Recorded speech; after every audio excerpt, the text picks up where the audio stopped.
வணக்கம். தென் மாவட்டங்களில் வரலாறு காணாத மழை, கனமழை. அதாவது ஒரு தலைமுறையே பார்த்திராத மழை. சென்னையில் பல நேரங்களில் பல ஆண்டுகளாக அடிக்கடிக்கு கஜா புயல், வர்தா புயல், இப்போ சமீபத்தில் மிக்ஜாம் புயல். இது சென்னை மக்களுக்கு இது பழகப்பட்ட ஒரு விஷயம். அது என்னதான் பேராபத்துகள் வந்தாலும் அதை நம்ம தவிர்க்க முடியாது. அதை சந்தித்து தான் ஆகணும். ஆனால் அதில் ஒரு பழக்கம் சென்னை மக்கள் கொஞ்சம் பழகிட்டாங்க இந்த விஷயத்தில். இப்போ தென் மாவட்டங்கள்ல பார்த்தீங்கன்னா, திருநெல்வேலி, கன்னியாகுமரி, தூத்துக்குடி, தென்காசி இந்த மாவட்டங்கள்ல பார்த்தீங்கன்னா, 2 நாளா பார்த்தீங்கன்னா, மிகப்பெரிய கனமழை பெய்யுது. இந்த வானிலை அறிக்கை பார்த்தீங்கன்னா, இந்த இந்த முறை இந்த மழை இப்ப இந்த பேஞ்சிட்டு இருக்கிற இந்த மழை வெள்ளத்தில வானிலை அறிக்கை சரியான தகவல்கள முன்னாடியே சரியா சொல்றதுனால, சில முன்னெச்சரிக்கை நடவடிக்கைகள் ஓரளவுக்கு எடுக்க முடியுது. என்னதான் அரசு இயந்திரம் பல்வேறு நடவடிக்கைகள் எடுத்திருந்தாலும் கூட, அது சமாளிக்கிறது மிகப்பெரிய சவாலாகத்தான் இருக்கிறது. எதிர்கொள்வது மிகப்பெரிய ஒரு சாதனைன்னு சொல்ல முடியாது. இதெல்லாம் ஏன்னா இயற்கையோட போராடுறதுங்கிறது சாதாரண விஷயம் கிடையாது. அந்த வகையில தமிழக அரசும் சீரிய முயற்சி நெறைய எடுத்துட்டு இருக்கிறாங்க. இது எடப்பாடி பழனிசாமி பார்த்தீங்கன்னாக்கா, தென் மாவட்டங்களுக்கு பயணம் பண்றாரு. அங்க இருக்கக்கூடிய மக்கள், அதாவது பாதிக்கப்பட்ட மக்கள நேர்ல சந்திக்கணும். பாதிக்கப்பட்ட மக்களுக்கு நிவாரண உதவி வழங்கணும், நலத்திட்ட உதவிகள் வழங்கணும், அவர்களுக்கு தேவையான பொருளெல்லாம் நம்ம குடுக்கணும். பண உதவியோ சரி, உணவுப் பொருள்களோ, இது போன்ற விஷயங்கள நம்ம குடுக்கணும்னு சொல்லிட்டு அவர் நேர்ல போறதுக்கு உண்டான வேலைய முன்னெடுத்திருக்கிறாரு. 1 வாரத்துக்கு முன்னாடி சென்னையில பெய்த, அதாவது மிக்ஜாம் புயல் அப்போ பார்த்தீங்கன்னா, 1 நாள் தான் சென்னையில இருந்தாரு. 2வது நாளா ஒரு சேலத்துக்கு போயிட்டாரு நம்ம எடப்பாடி பழனிசாமி அவர்கள். ஏன்னா இங்க சென்னையில இருந்தோம்னா நமக்கு மிகப்பெரிய கஷ்டமா இருக்கும்டா, நம்ம நம்ம ஊருக்கு போயிடலாம் அப்படின்னு சொல்லிட்டு அவரு எடப்பாடி பழனிசாமி சேலம் போயிட்டாரு. இது மிகப்பெரிய அளவுல பேசப்பட்டது. என்னங்க, ஒரு எதிர்க்கட்சி தலைவர் இந்த மாதிரி பாதிக்கப்பட்ட நேரத்துல மக்களை அம்போன்னு விட்டுட்டு போயிட்டாரு. அவர் பாட்டுனா அவர் ஊருக்கு சேலத்துக்கு போயிட்டாரு. அங்கெல்லாம் மழையே கிடையாது, வெயில் தான் காயுது. அவர் ஊருக்கு போயிட்டாரு அப்படின்ற ஒரு குற்றச்சாட்டை வச்சாங்க. மக்களுக்கு நலத்திட்ட உதவிகள் வழங்கக்கூட இல்ல. அவர் எந்த உதவியும் செய்யல அப்படிங்கிற மாதிரியான குற்றச்சாட்டு. அதுக்கப்புறம் வந்தாரு, செஞ்சாரு, ஏதோ ஒண்ணு பண்ணாரு. ஓபிஎஸ் தரப்புலயும் சில விஷயம் பண்ணாங்க. இப்படி இந்த நேரத்தில பார்த்தீங்கன்னா, தென் மாவட்டங்கள்ல மிக கனமழை பெஞ்சுட்டு இருக்குது. மிகப்பெரிய பாதிப்பு. சென்னையில நம்ம எப்படி மிகப்பெரிய பாதிச்சோமோ, அந்த போல ஒரு தலைமுறையே காணாத அளவுக்கு வரலாற்று மழை. இது அ மிகப்பெரிய பாதிப்புன்னு தான் சொல்லலாம். அவங்களுக்கு இது புதுசு. அந்த மாவட்டங்களுக்கு இந்த மழைங்கிறது சாதாரணமா மழை வரும், பெய்யும். அது கடந்து போயிடுவாங்க. இந்த முறை பார்த்தீங்கன்னா, மிக கனமழைங்கிறதுனால அவங்களால பெரிய எதிர்கொள்றதுங்கிறது மக்களுக்கு புதுசுங்கிறதுனால இது பாதிப்புக்குள்ளாயிருக்கிறாங்க. இந்த நேரத்தில அதிமுகவினுடைய பொதுச் செயலாளர் எடப்பாடி பழனிசாமி அவர்கள் தென் மாவட்டங்களுக்கு போறாரு. அங்க இருக்கக்கூடிய மக்கள் எப்படி வரவேற்பாங்க? ஏன்னா பாதிக்கப்பட்ட மக்கள் இந்த நேரத்தில ஓட்டு அரசியல், ஏன்னா ஒரு கட்சிக்காரங்க ஒரு இடத்துக்கு போறாங்கன்னா, அவங்க எதை சார்ந்து போவாங்கன்னா, நிவாரணம் வழங்குற மாரியே இருக்கும், ஓட்டு அரசியல் பண்ற மாரியே இருக்கும். இந்த 2 விஷயத்த தான் ஒரு அரசியல்வாதி ஒரு இடத்துக்கு போவாங்க. ஆனா இந்த நேரத்தில பாதிக்கப்பட்ட மக்களுக்கு நிவாரண உதவி வழங்கணும் அப்படிங்கிற ஒரே ஒரு காரணத்துக்காக தான் போணுமே தவிர, அவர்கள்கிட்ட ஓட்டு அரசியல் ரீதியா போகக்கூடாது. ஆனா மறைமுகமா இது ஓட்டு அரசியலா தான் இருக்கும். ஏன்னா மத்தவங்க இப்ப தமிழக முதலமைச்சர் மு.க. ஸ்டாலின் அவர்கள் பார்த்தீங்கன்னா, டெல்லி போயிருக்கிறாரு. ஓபிஎஸ் ஒரு கூட்டத்தை இன்னைக்கு தனியார் ஹோட்டல்ல நிர்வாகிகளுடன் ஒரு கூட்டம். எடப்பாடி பழனிசாமி தென் மாவட்டங்களுக்கு பயணம். இப்படி அ ப பல கட்சி தலைவர்கள் வெவ்வேறு இடங்களுக்கு முக்கிய பணிகளா போறாங்க.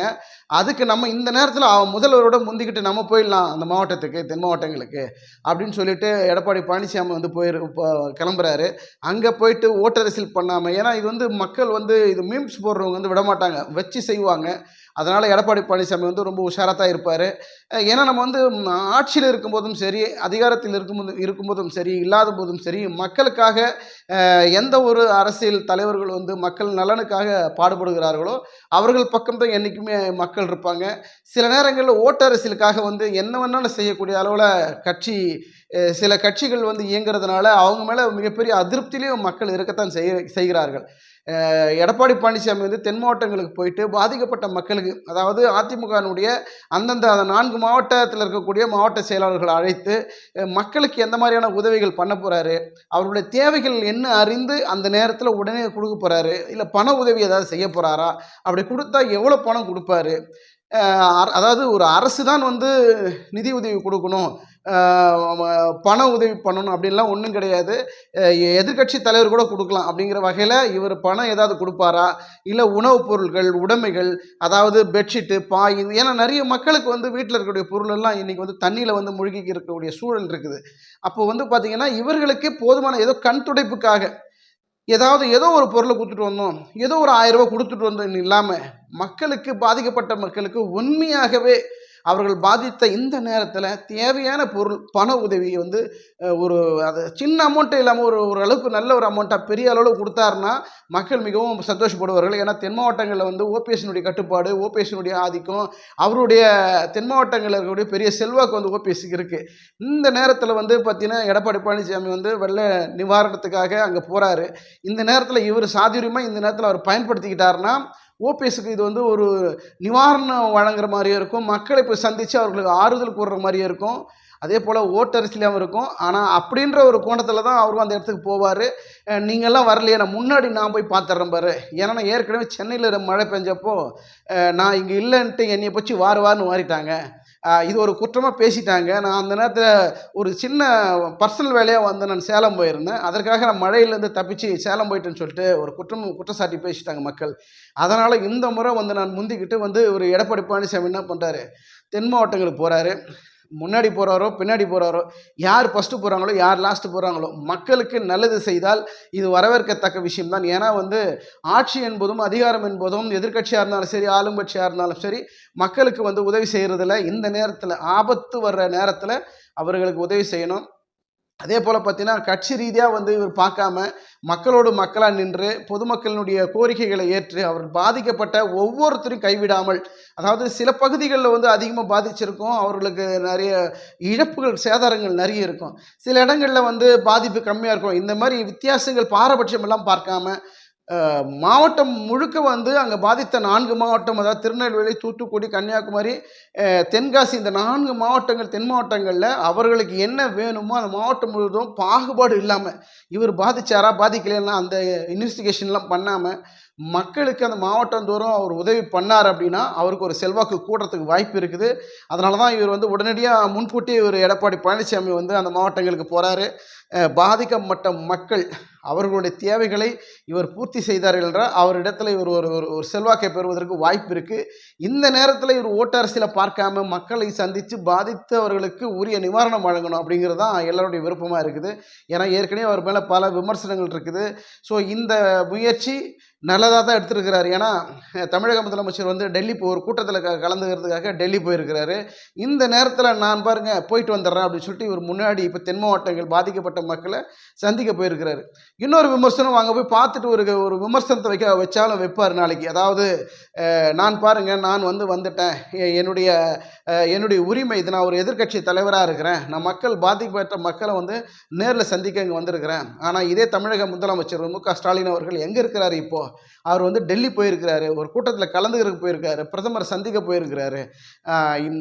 ஒரு ஒரு தென் மாவட்டமே வந்து மழையால் பாதித்து பெரிய அவதிக்குள்ளாகி கஷ்டத்தில் இருக்கிறாங்க. இந்த நேரத்தில் அவருக்கு டெல்லி பயணம் தேவையா அப்படிங்கிற ஒரு குற்றச்சாட்டு கூட எடப்பாடி பழனிசாமி வைப்பதற்கு வாய்ப்பு இருக்கிறது. இந்த குற்றச்சாட்டுலாம் இந்த நேரத்தில் வைக்காமல் அவர் நலத்திட்ட உதவிகளை மட்டும் செஞ்சுட்டு வந்தாருன்னா போதும். ஏன்னா அவர் ஏற்கனவே சென்னையில் பெஞ்ச மழைக்கு அவர் ஒரு நாள் தான் இருந்தார், மறுநாள் வந்து சேலம் போயிட்டார். அதனால் இந்த முறை நம்ம வந்து விடக்கூடாதுன்னு சொல்லிட்டு தான் இப்போ தென் மாவட்டங்களுக்கு போகிறாரு. இதை வந்து சரியாக பயன்படுத்திக்கிட்டு அரசியல் நகரோட சரியாக கொண்டு போனார்னா அவருக்கு ஒரு வாய்ப்பு இருக்கும்.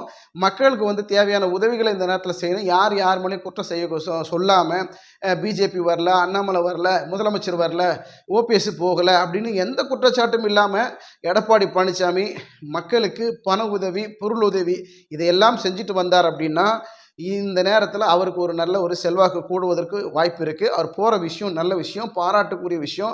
இது இந்த நேரத்தில் தேவையான விஷயம் கூட. ஏன்னா தென் மாவட்டங்கள் வந்து பெருமளவு மழை வந்து இது போன்ற மழை வந்து அதிகமான மழை சந்தித்து இருக்க வாய்ப்பே கிடையாது. ஏன்னா இது ஒரு மிகப்பெரிய மழை வெள்ளம் தான் சொல்ல முடியும்.